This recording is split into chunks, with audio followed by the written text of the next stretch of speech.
Hi, this is Alex from phpacademy.org with a video tutorial for the new Boston. In this video we're going to look at the button selector in jQuery. So the first thing that we're going to go ahead and do is actually create a button on our page. So let's go ahead and say input type is equal to button. Our value can just be a button. And now with this we can actually specify the button selector inside our selectors.js file. So we've got selectors.js included in our page. Now let's go ahead and actually try and select this button. So to select this button or to reference this button at any point, we could either add an ID or we could select by button. So let's go ahead and use this colon here and button. Now what we've done is we've successfully now selected all buttons on a page. So now what we could say is .click, and we could create a callback function in here in this event handler, and we could say alert and alert, for example, hello. So now for every button on the page that's clicked, remember this is an event handler here, we carry out this function inside of here. So let's go ahead and test that. We've got the button here. When we click on it, we have this hello appear here. Okay, so because this is an event handler that's specific to all buttons or for all buttons, when we duplicate this button on the page,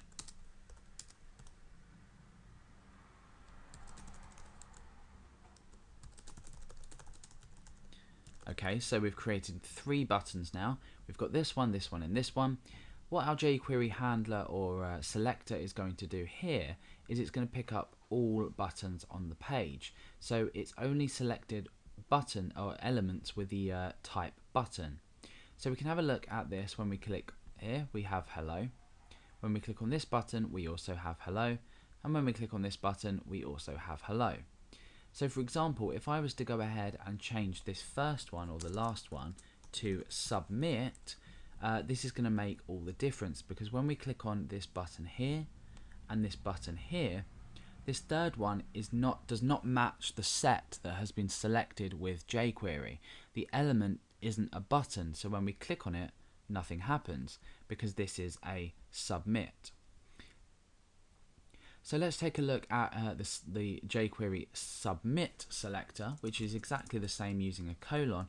However, we just use submit. So now what's going to happen is when we refresh our page, the first 2 buttons aren't going to work, but the third one will work.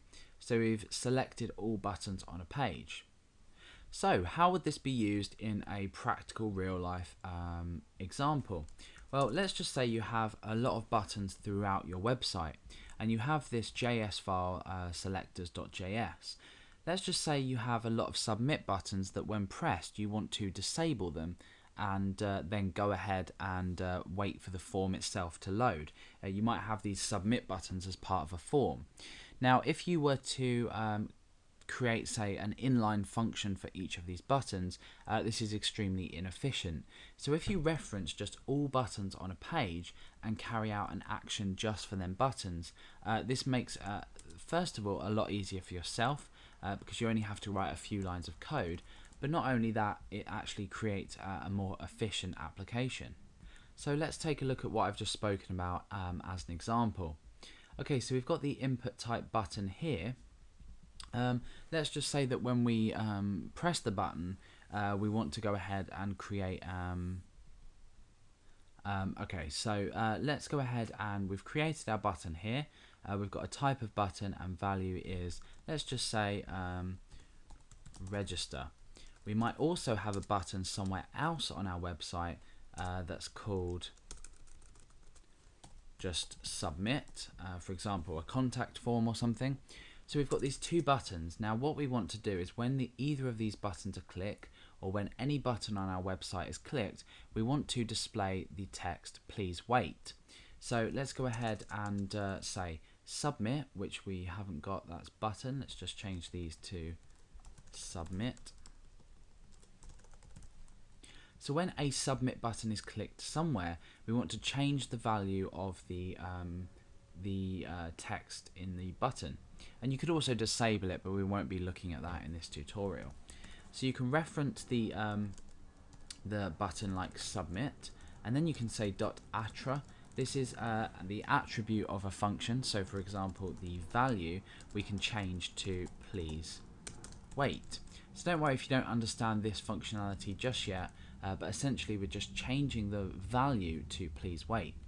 So now for every button on our page, when we click on it, it changes to please wait.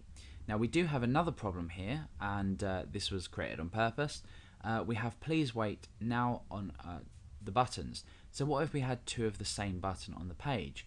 Well, what we can actually do is we can use this selector here, and what this will do is it will only change the text for the button that was currently selected. So now let's go ahead and click register. You can see that just that one has changed. When we click on this one, just that one there has changed.